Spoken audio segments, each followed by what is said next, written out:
Goeiemôre almal. Baie welkom ook weer by ons. Dankie om Dennis. Dis 'n voorreg om ook hier te kan wees vanoggend. Lukie, hulle is 'n bietjie Lukie se af naweek. En hulle is 'n bietjie gaan kuier daar by Ian Stewart hulle, so hulle rus 'n bietjie. En dis hoekom ek nou vanoggend hier so alleenig is, maar ek glo dit sal alles goed gaan. Net gou 'n paar afkondigings. Kom kyk en leer as jy nog weer 'n bietjie meer oor lidmaatskap wil weet en dalk die lidmaatskap klasse wil bywoon. Ons wil graag die 27ste, dis nou volgende week begin, so kom gesels asseblief gerus met my as jy sou belangstel. En al is jy nou al 'n bietjie 'n rukkie lank hier by ons en selfs 'n lidmaat en jy weet nog nie regtig hoe funksioneer die baptiste nie, dan is dit 'n goeie geleentheid om te kom bywoon. Want ons verduidelik dit daarso alles. So as jy dit dalk gemis het en jy wil weet hoe werk dit presies agter die skerms, kom gesels ook gerus, dan kom win jy dit by. Dan is daar die 15de tot die 18de April is weer ons Paaskamp, soos die gewoonte altyd was om op Cornelia die Paaskamp te hê. En as jy daarin belangstel om nog te gaan, die 15de tot die 18de, praat gerus met Johan Smalberger. Hy is nou nie vanoggend hier nie, maar praat gerus met hom en hy sê hulle kan help ook. Ek dink ons is 'n bietjie laat dalk vir verblyf. Daar's maar beperkte verblyf, maar selfs maar gerus met hom en hy sal vir julle alles kan sê wat daar nodig is. En dan wil ek ook net vir die manne sê dat ons het 'n mannekamp van die 20ste tot die 22ste Mei. Dis nou nie volgende maand nie, die maand daarna. Die 20ste tot die 22ste Mei, so maak asseblief slanke aantekening en reël ook julle dinge rondom dit, dat ons gaan weer 'n bietjie daar na Herman se plaas toe. En ons beplan regtig nogal interessante goed vir die naweek. So dit sal dan die 20ste tot die 22ste Mei wees. Ons sal 'n bietjie later meer inligting daaroor kommunikeer. En dan kry julle die WhatsApp vir almal wat siek is en wat miskien gebed nodig het, en ons dink in die besonder vir Tannie Susan Ellis wat nou aansterk by die huis. Sy is daarom uit die step down uit. Ek dink julle het die WhatsApp ook gekry daaroor. Maar hou maar aan te bid vir haar en vir hom Sam, dat sy ook gou en spoedig weer heeltemal reg sal wees. Ons dink ook aan Dok Isak en dit nou ontgaan wie ek nog iemand in my kop gehad wat nou nie op die lys is, maar ek sal nou onthou. En dan natuurlik ook vir Lizaan. Julle het die WhatsApp gekry oor dit wat met haar gebeur het. Ek het nou ongelukkig nie 'n opdatering oor of sy al uit die hospitaal uit is nie, maar bid gerus vir haar of bid asseblief vir haar. En ook vir Dominee Jannie en vir Eloise. Ek dink dit is maar 'n moeilike tyd vir hulle. So kom ons hou hulle ook in ons gebede.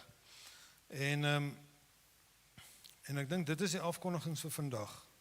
Kom ons sluit net die oë, dan bid ons dit saam.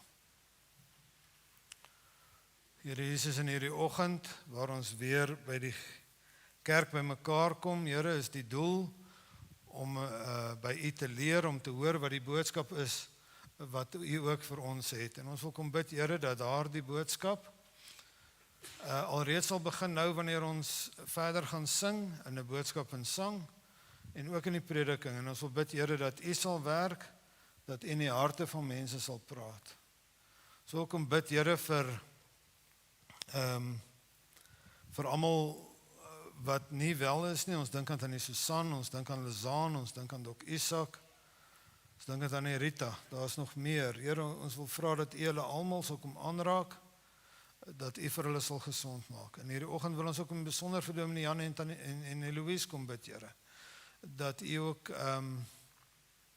vir hulle sal bystaan in hierdie tyd, waar hulle vir Lizaan moet bystaan, dat U vir hulle die krag sal gee, en dat U ook vir Lizaan weer spoedig terug sal hê op haar voete, en dat sy weer kan aangaan. Ons wil bid, Here, ook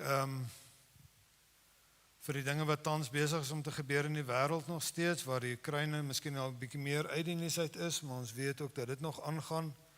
en dat daar ook aksies is van u kinders om die mense daar te help, en ons wil in besonder vir hulle bid, dat u vir hulle veilig sal hou, en dat u ook vir hulle weer sal terugbring by hulle families en waar hulle ook moet wees. En ons wil bid ook, Here, vir die werk wat hulle daar doen, dat haar seën daarop sal wees. Ons bid dit in die naam van Jesus Christus. Amen. Dit is 'n afkondiging wat ek vergeet het. Die Skotburg gemeente daar aan die Suidkus is besig om geld in te samel om ook vir die mense wat spesifiek in die Oekraïne mense help met kospakkies en ander dinge. Hulle is op die grond, hulle gaan in en hulle gee dit daar. Ek weet nie presies hoe dit werk nie, maar sou jy wou bydra tot daardie aksie, kontak gerus vir Lukie of myself, en dan kyk ons hoe ons ook daardie mense wat daar in die Oekraïne besig is, se hande kan sterk maak. Dankie. Goed, net van my kant, ek het gisteroggend met Dominee Jannie gepraat. Lizaan is nog steeds in die hospitaal. Hulle kon haar koors afkry, maar hulle kry nie haar suiker gestabiliseer nie. So dit is die jongste nuus van daai kant af. Okay. Goed, ons gaan nou lekker 2 upbeat liedjies sing. So staan op en sing saam met ons en loof en prys die Here.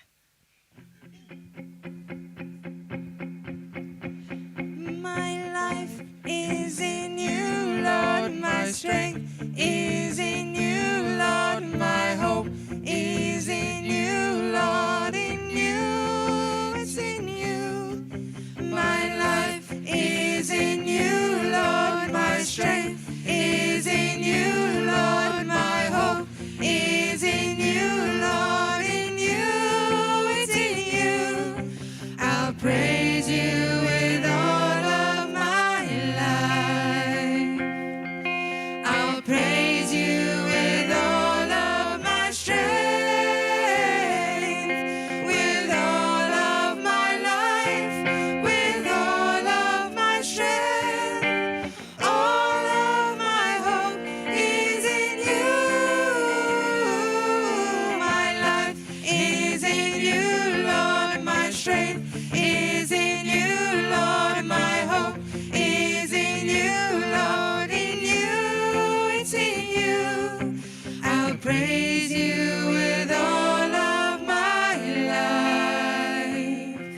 I'll praise you with all of my strength, with all of my life, with all of my strength. All of my hope is in you. My life is in you, Lord. My strength is in you, Lord. My hope is in you, Lord. In you, it's in you. In you, it's in you. It's in you.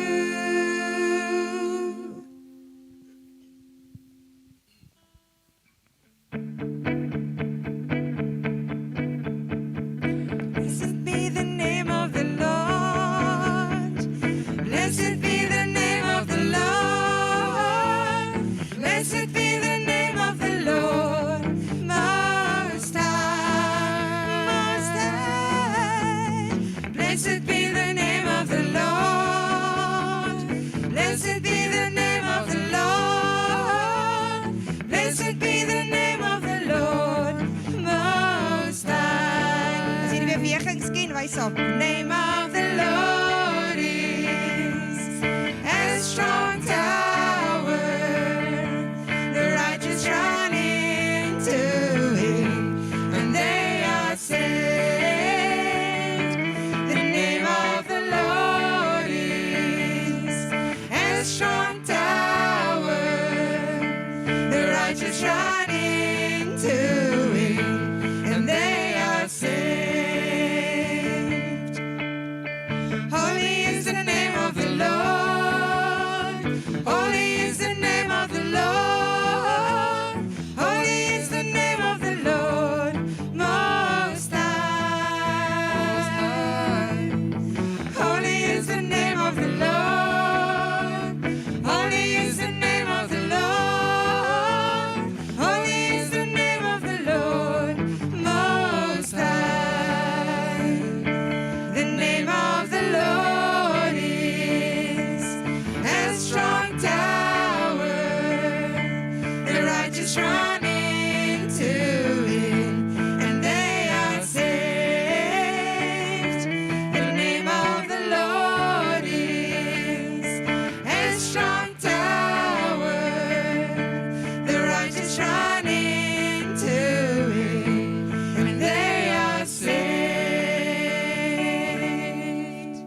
Dankie, julle kan maar sit.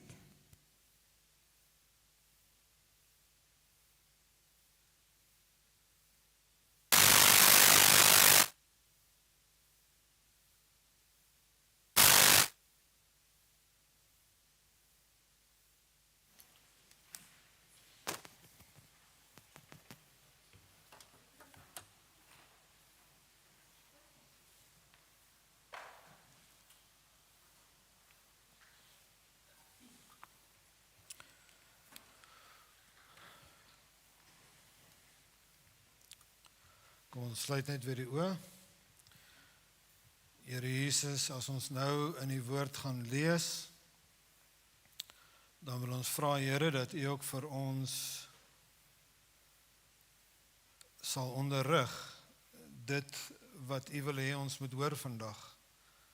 Dat U die prediker sal wees hier, Here, en dat ons net instrumente sal wees.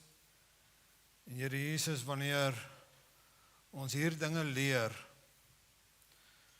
dat ons dit ook net as goed sal beskou as ons dit ons eie gemaak het in ons lewe. Dat ons nie net sal hoorders wees nie, maar daders sal wees van U woord. Ons kom bid dit, Here, in U groot en wonderlike naam. Amen. Ek gaan vanoggend praat oor die feit dat ons 'n lewende God aanbid. En ons almal weet dit en ons glo dit. En ek het hier so 'n gedeelte gesien waar in Handelinge Paulus besig was om op een van sy sendingreise so van dorp tot dorp te gaan, en oralster waar hy kom, verkondig hy die evangelie, en dan kom daar 'n paar mense tot bekering, en dan is daar ouens wat nie glo nie, en veral Jode, en dan bring hulle die dorp in opstand teen Paulus, en word hulle voor die owerhede gebring, en dan moet hy maar weer verder trek, en dan kom hy in die volgende dorp, en daar kom weer nuwe bekeerlinge, en so herhaal die proses om, as hy so deurgaan. En dan kom hy uiteindelik in hoofstuk 17 by Athene. Nou, as julle nou reg sal onthou in die geskiedenis in Athene, was die amper sê die hoofstad van die wêreld, sover die akademisie aanbetref. Dit is waar al die filosowe en die wysgeere gesit het, en waar baie mense van reg oor die wêreld ook gekom het, om by hierdie mense te leer. En Paulus bevind hom in Athene, en hy gaan daar rond, en hy is besig om die evangelie te verkondig, en dan is daar twee groepe spesifiek, wat 'n probleem het met dit wat Paulus sê, en ek wens ek kon hulle name ordentlik uitspreek. Ek gaan maar probeer, so julle moet my verskoon. En dit is nou in Handelinge 17 vanaf die 18de vers gaan ons saam lees. So as julle daar so is, en sommige van die Epikureëse en die Stoïsynse wysgeere het met hom gestryd, dis met Paulus, en sommige het gesê, wat sou hierdie praatjiesmaker tog wil sê? Ander weer, dit lyk of hy 'n verkondiger is van vreemde gode, omdat hy aan hulle die evangelie van Jesus en die opstanding verkondig het. En hulle het hom geneem en op die Areopagus gebring en gesê, kan ons verneem wat hierdie nuwe leer is wat deur u verkondig word? Want u bring sekere vreemde dinge in ons ore. Ons wil dan weet wat dit tog kan wees. Nou het al die Atheners en die uitlanders wat by hulle gewoon het, vir niks anders tyd gehad as om iets niets te sê en te hoor nie. Paulus gaan toe in die middel van die Areopagus staan en sê, Atheners, ek sien dat julle in elke opsig baie godsdienstig is. Want terwyl ek rondgegaan en julle heiligdomme aanskou het, het ek ook 'n altaar gevind waarop geskrywe is aan 'n onbekende God. Hom dan wat julle vereer sonder om hom te ken, verkondig ek aan julle. Die God wat die wêreld gemaak het en alles wat daarin is, Hy wat die Here van die hemel en die aarde is, woon nie in tempels met hande gemaak nie. Ook word hy nie deur mensehande gedien asof hy aan iets behoefte het nie, maar hy self aan almal lewe en asem en alles gee. En hy het uit een bloed al die nasies van die mensdom gemaak om oor die hele aarde te woon, terwyl hy vooraf bepaalde tye en die grense van hulle woonplek vasgestel het, sodat hulle die Here kon soek, of hulle hom miskien kon aanraak en vind, al is hy nie ver van elkeen van ons nie. Want in hom lewe ons, beweeg ons en is ons. So sommige van julle digters ook gesê het, want ons is ook sy geslag. As ons dan die geslag van God is, moet ons nie dink dat die godheid aan goud of silwer of steen, die beeldwerk van menslike kuns en uitvinding, gelyk is nie.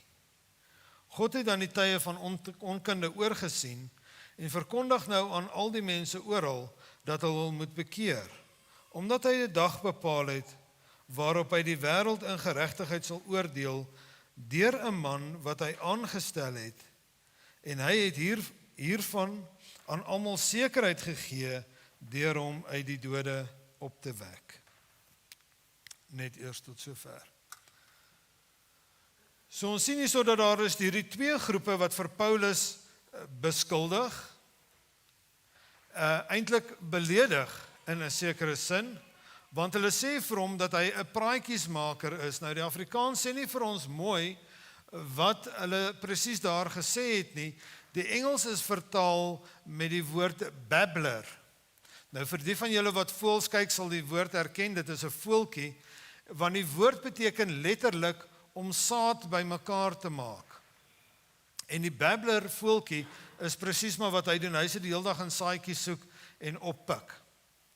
En hierdie vergelyking wat hulle eintlik bedoel het wanneer hulle vir iemand gesê dat hy 'n babbler is, iemand is wat saad bymekaar maak, hulle het eintlik vir hom gesê dat hy is iemand wat die stories en die sêgoed van ander bymekaar maak en dit dan weer deurgee. Hy het nie regtig geleerdheid nie. Hy is nie soos wat hulle is nie, want hulle is hierdie wyse mense wat hierdie sêgoed uitdink en 'n babbler maak dit net bymekaar en hy weet nie regtig waaroor dit gaan nie en hy sê dit sommer in die verkeerde orde en so aan. So hulle beskuldig Paulus daarvan dat hy eintlik nie geleerd is nie, dat hy nie op hulle standaard is nie.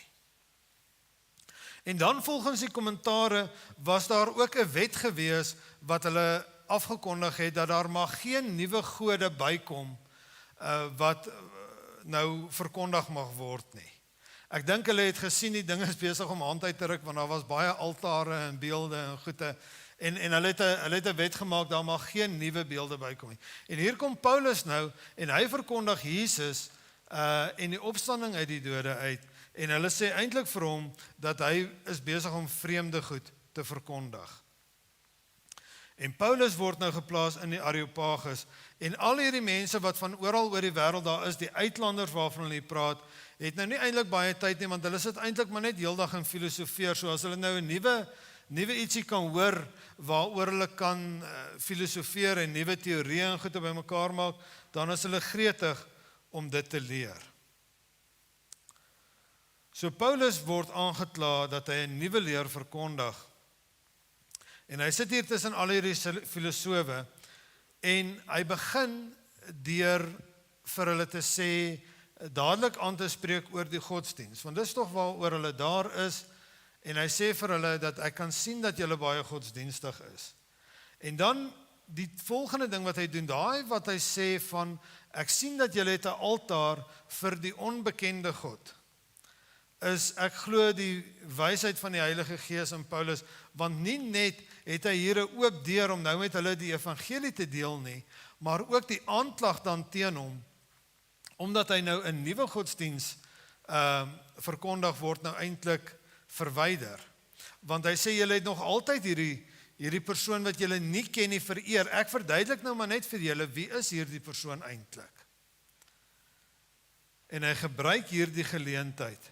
En ek dink maar net, enige een van ons wat daar moet staan, voor al hierdie wysgeere en mense wat juist daarop uit is om elke ding wat jy sê te analiseer en uitmekaar uit te trek, ek dink dit moes nogal 'n angswekkende geleentheid vir Paulus gewees het. Alhoewel hulle gedink het Paulus nie geleerdheid het nie, was hy eintlik 'n geleerde persoon en het hy ook natuurlik vertrou op die Here Jesus en op die Heilige Gees om hom die wysheid te gee. En dan gaan hy verder daarvan vers 24 tot 29 wys hy vir hulle wat is die verskil tussen hierdie dooie gode, die afgode wat hulle aanbid, en om die ware God, die een wat opgestaan het, die lewende God, te aanbid aan die ander kant.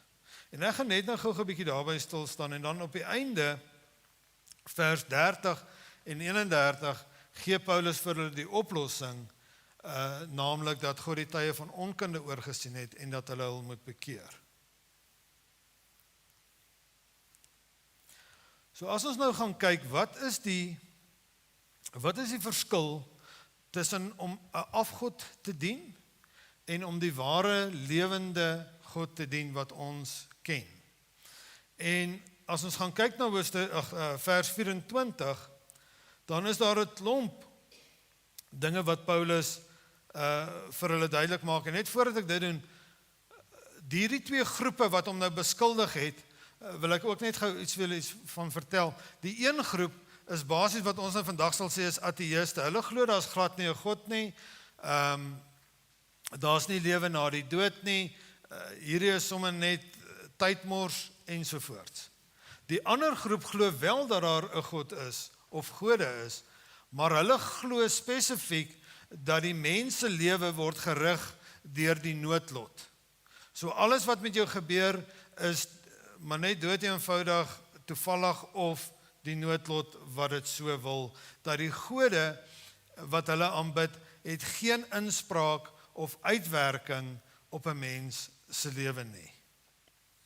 En dit is ook belangrik soos julle nou sal sien. Nou in vers 24, die eerste verskil wat Paulus hier vir hulle uitrig, is dat al hierdie afgode wat julle dien, het 'n bepaalde plek waarna toe jy moet gaan. Jy moet na die altaar toe gaan, jy moet na die tempel toe gaan, of die shrine of wat hulle ook al daar gebou het, jy moet voor daai beeldjie kom, en dit is waar jy hierdie afgod moet aanbid. En dit staan in teenstelling met die lewende God wat oral is, waar jy nie na 'n spesifieke plek hoef toe te gaan nie, dat jy kan op enige plek net bid tot die Here, jy kan hom aanbid in jou huis, waar jy ook al wil, jy hoef nie 'n spesiale ding te bou, 'n beeldjie te hê, of 'n prentjie of enige so iets nie, of 'n stuk goud, of wat hulle ook al alles daarvoor gebid het. Dat die lewende God is oral en op enige plek.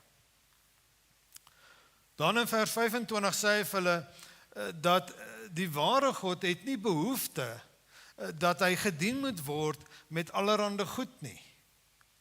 Jy hoef nie vir die ware God, die lewende God, allerhande dinge aan te dra en te kom neersit en kos en soos wat hulle doen nie, want die lewende God is die een wat vir ons alles gee.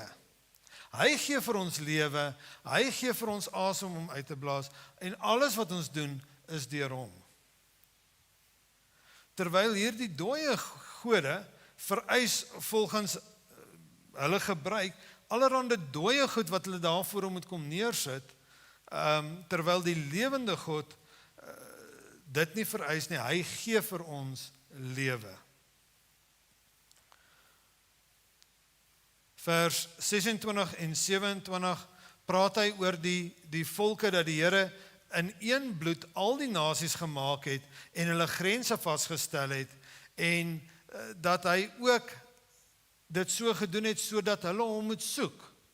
En dis natuurlik omdat die Here vir ons, vir die mens, hierdie soeke na hom gegee het, dit is ingebore, dat die mense begin het om allerhande gode te maak. Omdat hulle nie die ware God ontdek het nie.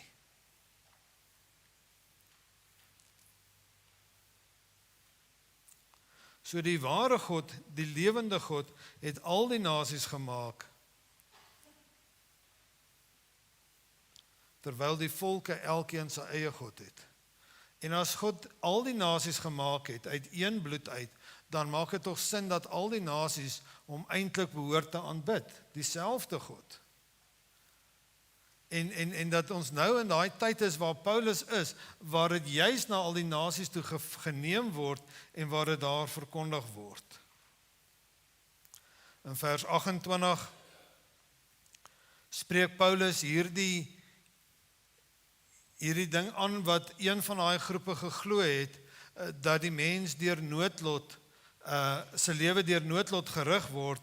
Hy sê so, want in hom lewe ons, beweeg ons en is ons. So sommige van julle digters ook gesê het, want ons is ook sy geslag.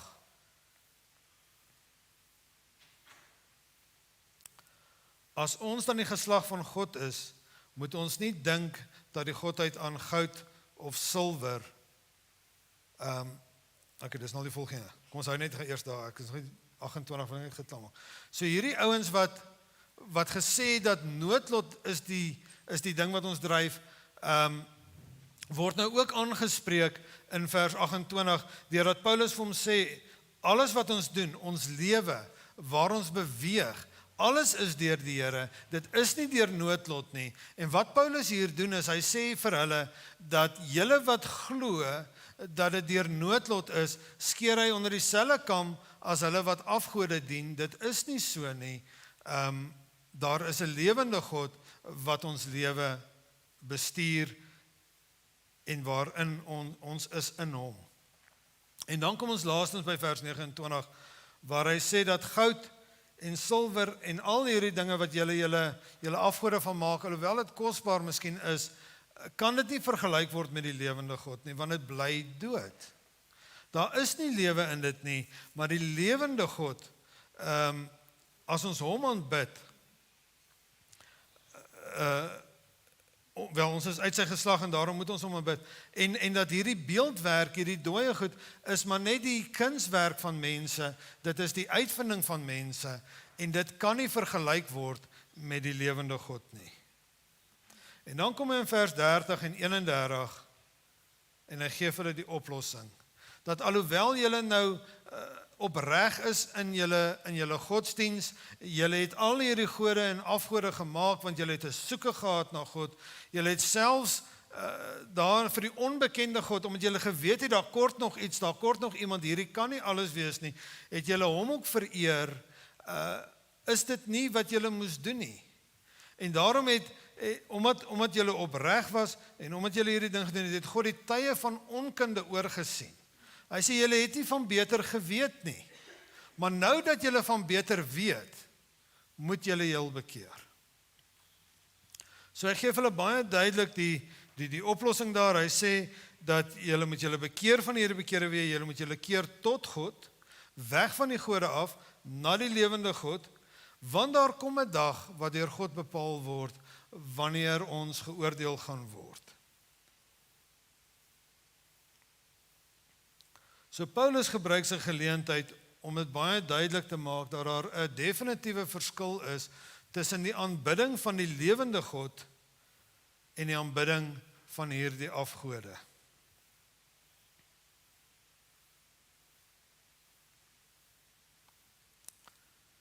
Die probleem egter is dat baie van daardie idees het net soos die evangelie ook deur die eeue deurgesypel na ons vandag toe.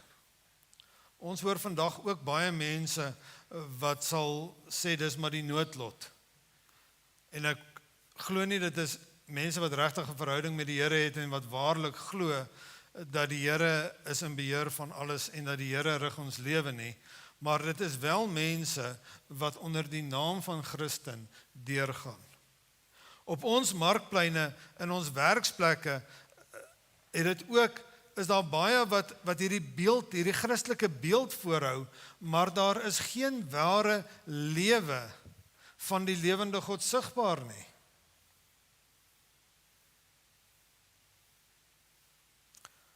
daar selfs in die kerk vandag idees wat van mense afkom, wat al hoe sterker na vore kom in verskillende kerke en verskillende denominasies reg deur die wêreld, waar die mense nuwe uitvindings sê wat hulle voel eintlik is hoe ons behoort te wees, eintlik is hoe ons mense moet hanteer en onder baie woorde probeer hulle die Christendom in 'n rigting stuur wat eintlik maar net soos in hierdie tyd was, mense wat dink hulle is slimmer as God.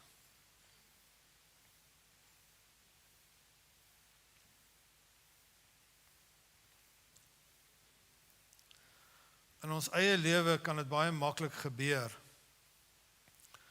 dat ons wel sê dat ons aanbid die lewende God, maar dat ons lewe dit nie noodwendig altyd wys nie. Omdat ons tog so hard probeer, net soos daardie mense wat na die tempeltjies toe gaan en na die afgode toe gaan en self wil probeer en met goed, met werke probeer om maar net guns te kry by hierdie afgode. So hanteer ons ook baie kere die Here dat as ons nou hierdie ding doen, as ons nou daardie geld daar skenk of as ons hierdie goeie ding doen, dan sal dit beter gaan met ons, want dan sal die Here tevrede wees met ons. Daar is geen verskil tussen hierdie werke wat dood is en om 'n afgod te aanbid wat dood is nie. Ek sê nie dis verkeerd nie. Ek sê as jou motief is om te gee of om dinge te doen en jou motief is dat die Here daarom dit met jou goed sal laat gaan of jou besigheid sal seën, dan is dit maar presies waarmee jy besig is, waarmee hierdie ouens besig was. Want sien hierdie afgode, as daar iets nou verkeerd gegaan het hierdie mense baie keer geglo, dit is die afgode wat nou kwaad is, hulle moet nou offerandes bring, en dan bring hulle 'n klomp goed, en dit was altyd vir my so ironies, die oes was nie goed nie, so die gode is kwaad, so die bietjie wat ons wel geoes het, moet ons nou vir die gode gee, en dan het hulle nou nog minder. En dit werk nie so as ons die lewende God aanbid nie, want dit is hy wat vir ons alles gee. Deur hom bestaan ons. Deur hom lewe ons. Deur hom is ons. Dit is drasties anders as om te probeer om die Here te beïndruk met werke of met goed.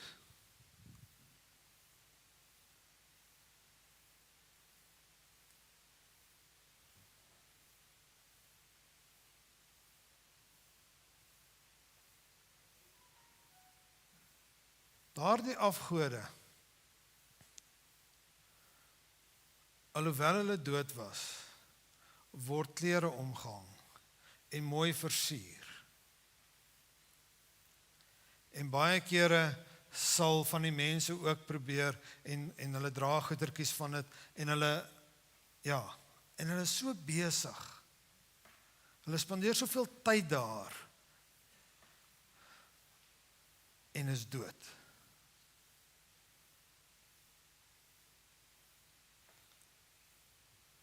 En ek wonder partykeer as ons net die helfte van die tyd aan die lewende God werklik spandeer, soos wat ons dit behoort te doen, in gebed met hom, in tyd in sy woord, wat die uitwerking sal wees.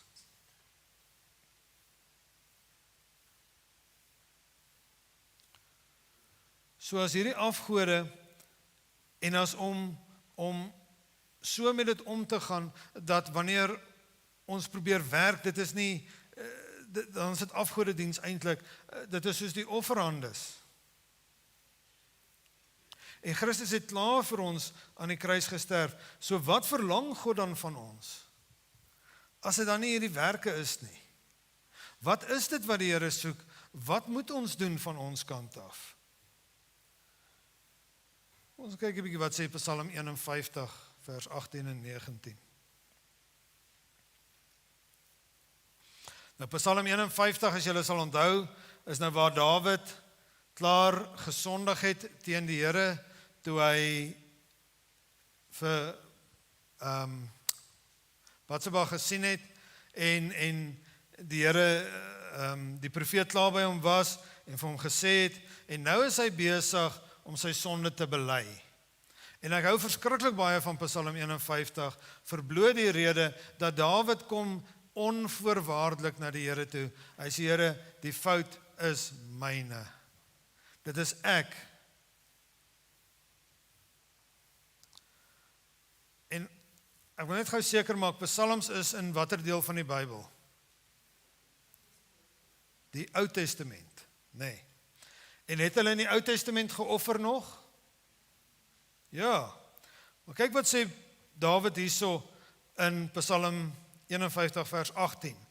Want u het geen lus in slagoffer nie. Anders sou ek dit gee. In brandoffer het u geen behaag nie. Die offers van God is 'n gebroke gees. 'n gebroke en 'n verslae hart sal u, o God, nie verag nie. Doen goed aan Sion na u welbehaag. Bou die mure van Jerusalem op. Dan sal u 'n welbehaag hê in die offers van geregtigheid, in brandoffer en voloffer. Dan sal hulle stiere offer op u altaar. So Dawid ontdek hier dat ek kan nie maar net gou-gou gaan en 'n sondoffer gaan bring en niks het hier binne in my verander nie. God stel nie belang in offerhandes as ons hier binne-in nie verander het nie. As ons hier binne nie gebroke is oor die sonde nie.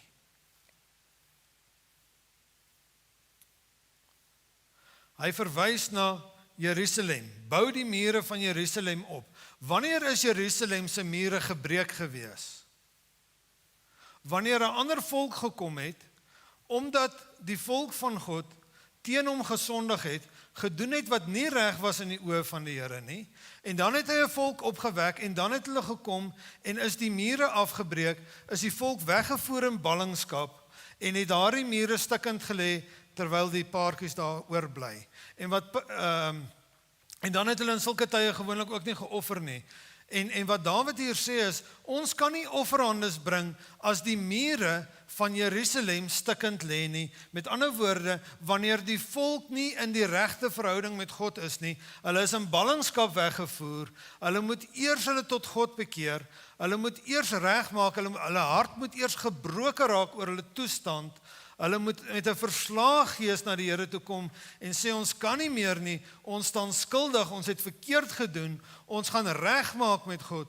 En dan, wanneer die mure weer opgebou is, wanneer die volk teruggekom het, omdat God hulle teruggebring het, want hulle het reggemaak met hom, en die mure is opgebou, kan daar weer offers gebring word. En net so is dit vir my en jou, as ons uitgaan en probeer om hierdie godsdienst te beoefen, terwyl ons nie 'n verhouding met die lewende God het nie, is dit net dieselfde as om afgode te offer. Ons is besig om maar net iets te doen, maar ons is nie in 'n verhouding met die lewende God nie, en ons het nie die krag van die Here nie. Ons mure lê afgebreek, en ons kan nie gaan offer nie. Ons kan nie dit doen wat hy wil hê ons moet doen nie, want ons is nie op 'n plek met hom. Ons kan nie sy wil ontdek nie. Kyk wat sê Romeine 12, vers 1 tot 3. Ek vermaan julle dan, broeders, by die ontferminge van God, dat julle julle liggame moet stel as 'n lewende, heilige en aan God welgevallige offer. Dit is julle redelike godsdiens.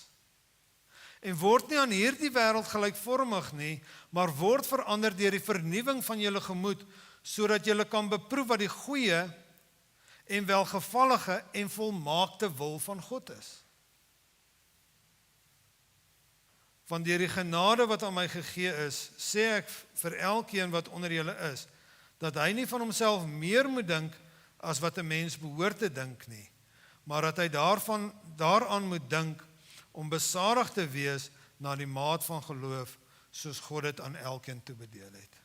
Wanneer ek in die regte verhouding met die Here is, dan probeer ek nie, ek doen wat die Here vir my sê, ek hoef nie die eer te kry nie, dit gaan nie oor my nie, dit gaan oor die Here. Hierdie sê presies dieselfde as wat Psalm 51 sê. Dat ons liggame moet stel as 'n lewende, heilige en aan God welgevallige offer. Dit gaan oor my en my verhouding met die Here. Oor niks anderster nie.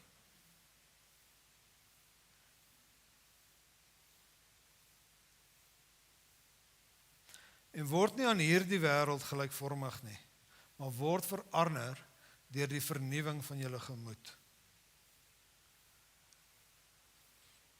Weet julle, het ons baie keer agtergekom, die kinders het nuwe maats. Want hulle sê goed verander. Nee? Want as daar 'n nuwe maatjie in die skool ingekom het of so, en hy praat nou 'n bietjie anders, dan begin almal soos hy te praat. Want almal wil nou tyd met hierdie ouetjies spandeer, hy's dalk baie cool en hy's maak 'n paar grappies, en nou is almal sy maatjie. En skielik is daar 'n ander taal gebruik. Want hulle spandeer tyd met hom. Dis wat met ons moet gebeur wanneer ons tyd met die Here Jesus spandeer. Ons moet soos hy begin klink. Ons moet soos hy begin dink. Nuwe idees ook. Baie van hierdie maatjies kom met nuwe idees. Skielik het die kind nuwe idees. Hy kry dit by hierdie nuwe maatjie. Waar kom dit vandaan? Nee, hierdie ouetjie sê dit. Nou weet ek. So as ek tyd met die Here spandeer, gaan ek nuwe idees kry oor hoe die wêreld werk. En dis nie my idees nie, dis die lewende God se idees. Dis die Here Jesus wat vir my sê hoe ek moet dink oor hierdie dinge. Want dit is wat saak maak, is hoe ek moet dink, my gemoed, die vernuwing van my gemoed. Dit moet nie net vernuwe word op my manier nie, maar dan is ek maar net weer besig om God te probeer dien op my manier. Ek moet verander word, my gemoed moet verander word, volgens wat die Here vir my sê. En ek kan net verander na dit, as ek tyd met hom spandeer.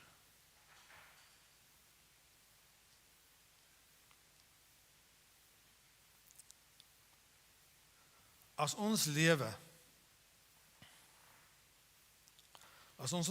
moet stel, ons liggame moet stel, as 'n lewende en heilige, aan God welgevallige offer, dan beteken dit, alles wat ek doen, is op God se terme. Want dit is al hoe dit welgevallig vir God kan wees. As daar ietsie van my in is, soos wat ek dit wil doen eerder, dan is dit nie meer welgevallig vir die Here nie.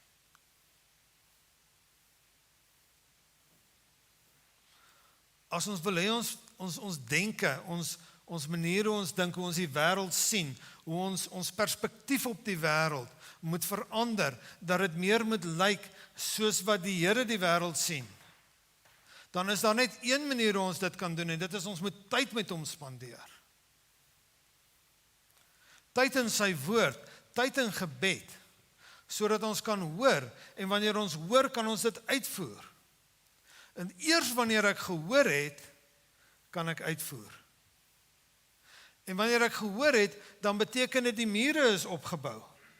Ek is weer daar waar die Here my wil hê, want ek hoor wat is sy wil, en ek kan uitvind wat is sy goeie en welgevallige en volmaakte wil vir my lewe.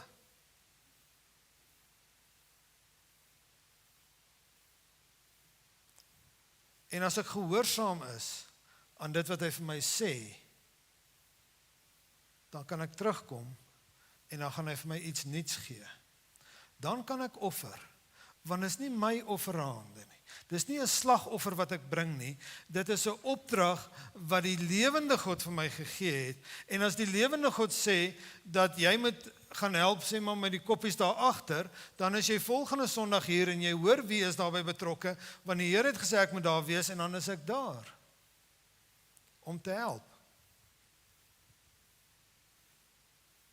En wanneer ek daaraan gehoorsaam is, dan gaan hy vir my die volgende opdrag gee. En dit is hoe ons die Here kan dien. Maar as ons dit uit ons eie uitdoen, dan is daar nie 'n verskil tussen ons en hierdie Atheners nie. Want ons is nie besig maar net met 'n God Ons is besig met die lewende God. En daarom gaan dit nie oor wat ek dink nie, maar wat hy dink. Dit is nie maar net wat ek doen in hierdie eenrigting straat nie. Ons godsdiens moet reaktief wees op die opdrag van God. En wanneer ons dit doen, dan gaan ons soos hy begin lyk, soos hy begin praat, soos hy begin klink. En as jy dan vir iemand wil oortuig dat daar is 'n lewende God, is dit nie moeilik vir hulle om dit te glo nie, want hulle sien die voorbeeld in jou lewe.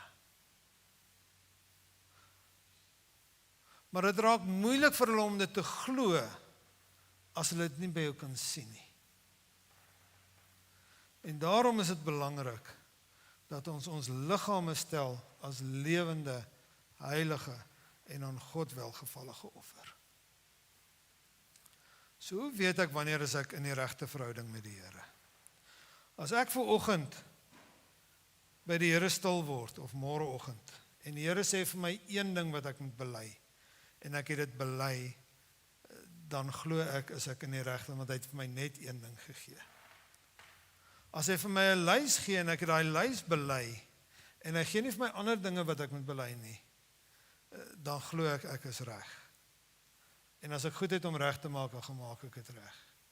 Ons moenie hierdie goed moeilik maak nie. Ons moenie dink ons is nog nie daar nie, daar's nog goed nie. Die Here is besig met ons en hy vat ons om daai goed te gaan uitsorteer.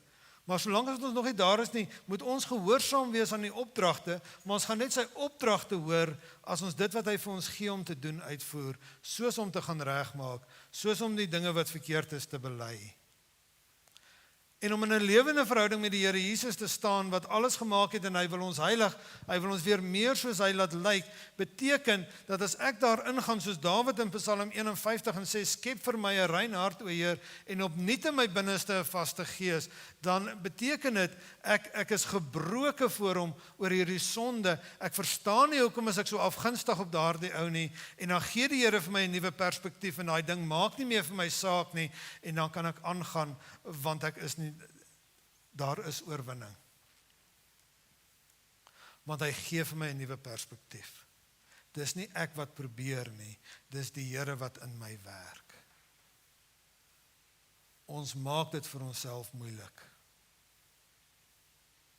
En dan wanneer hy vir my daai nuwe perspektief, en ek is nie afgunstig nie, dan moet ek dalk teruggaan en sê, weet jy wat, ek was regtig ongelukkig, toe jy hierdie nice kar gekry het, ek was 'n bietjie jaloers op jou. Maar die Here het my uitgesorteer en ek is regtig bly vir jou. Dan beweeg ons vorentoe. Die Here het dan die tye van onkunde oorgesien en verkondig nou aan alle mense oral dat hulle moet bekeer. Dit geld vir ons ook. Jy kan elke dag tot bekering kom, jou rug keer op sonde na die Here toe. Dinge wat nog in jou lewe is. Ons word een keer weer gebore, maar jy kan baie in jou lewe tot bekering kom, veral as jy agterkom, jy het nou 'n klomp goed toegelaat wat eintlik nie daar moes wees nie en dit veroorsaak vir jou probleme. Bekeer jou daarvan. Keer terug tot die Here, bou die mure van Jerusalem weer op, sodat ons kan uitgaan en vir hom gaan werk.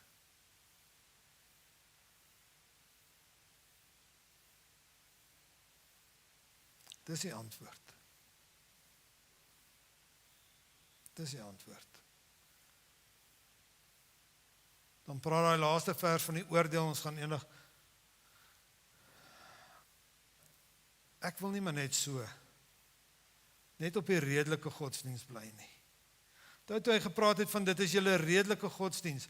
Dis maar net wat jy, dis die minimum wat jy moet doen. Dis redelik. Beteken nie as jy dit doen as jy wow nie. En ons moet nie streef na wow nie, ons moet net streef daarna dat hy tevrede is met ons. Maar ek wil nie net so gaan nie. Ek wil groei saam met hom, want hy vat my na plekke wat ek nie eers kan dink nie. Dis waarvoor ons lewe. Hoekom aanbid ons 'n lewende God, as ons maar net hier moet voortploeter? Dit maak nie sin nie. En my gebed is dat die Here ons sal besig vind, groeiend, wanneer hy ons kom haal. en nie dat ons maar net so gaan nie.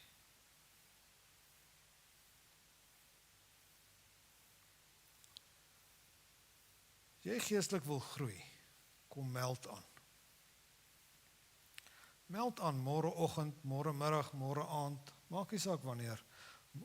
Pas jou skedule aan, dat daar tyd is om stil te word voor die Here Jesus, en te hoor wat moet ek bely, om te hoor wat moet ek doen, om in 'n lewende verhouding met hom te kom. Want hy wil hierdie dinge uitsorteer, sodat hy ons verder kan vat, en dieper. Hy het ons beste op die hart. Wat die beste is vir ons, is wat die Here vir ons wil hê, maar ons moet kom aanmeld by hom. Dit is die geheim, niks anders nie. Martha, jy is oor baie besorg, maar Maria het die beste gekies. Elkeen van ons wat hier sit, kan die beste kies, en dis om elke dag by die voete van Jesus te wees. Want hy is die lewende God wat oral is. Ons het nie nodig om na 'n spesiale plek toe te gaan nie. Kom meld aan, en jy sal groei. Wees gehoorsaam aan dit wat hy vir jou sê wanneer jy aangemeld het. En ek waarborg jou 100% sonder voorbehoud, jy sal groei en verandering beleef. Want hy is besig, want dan is jy besig met die lewende God.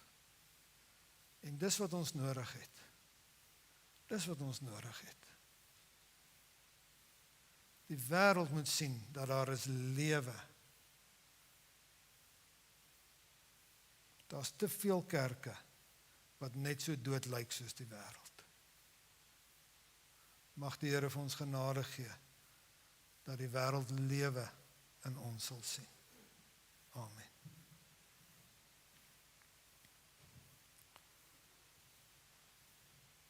Here Jesus, ons kom net vir oggend en sê vir U dankie dat U woord lewend en kragtig is, skerper as enige tweesnydende swaard wat skeiding maak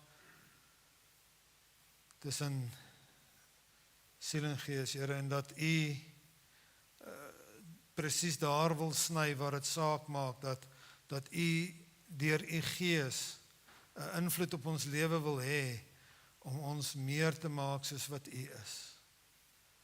En ons kom bid, Here, dat U vir ons die vermoë sal gee, die geleentheid sal gee, Here, die geleenthede sal skep waar ons elke dag by U voete kan kom sit en dat ons sal gehoorsaam wees daarin. Dat ons dit sal begin doen, Here, en dat ons U weer op 'n nuwe manier leer ken. Here, as ons dalk 'n bietjie koud geword het en dit nie meer doen nie, dat ons ook dit daarvan sal bekeer en weer terugkeer daartoe. En as ons dit nog nooit gedoen het nie, Here, dat ons ook dan dit sal begin doen. En Here, ons wil vra dat U ons daar sal ontmoet en ons verander. Ons bid dit in die naam van Jesus Christus. Amen.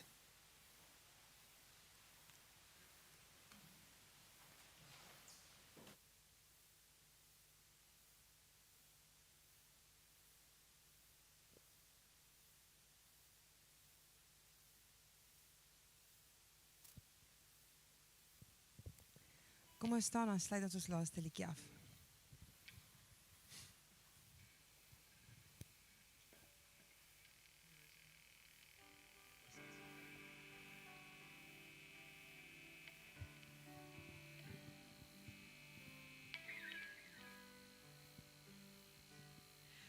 My Jesus, my Savior, Lord, there is none like you. All of my days, I want to praise the wonders of your mighty love.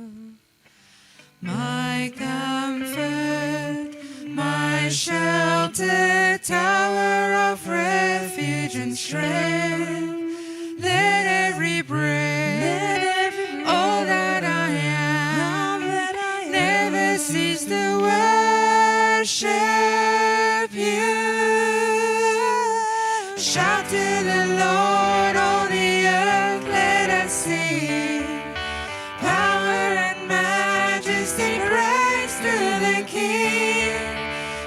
mountains bow down and the seas will roar at the sound of your name.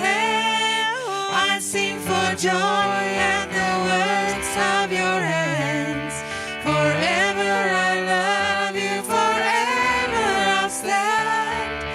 Nothing compares to the promise I have in you. My Jesus, my Savior, Lord, there is none like you. All of my days I want to praise the wonders of your mighty love. My comfort, my shelter, tower of refuge and strength. Let every breath, all that I am, never cease to worship you. Shout to the Lord, all the earth, let us sing. Power and majesty, praise to the King.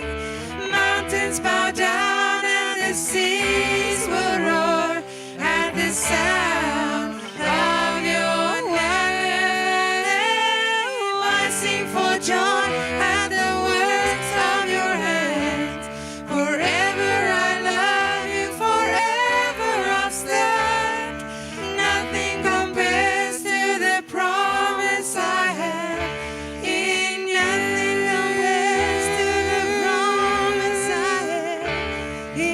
Nothing compares to the promise I have in you.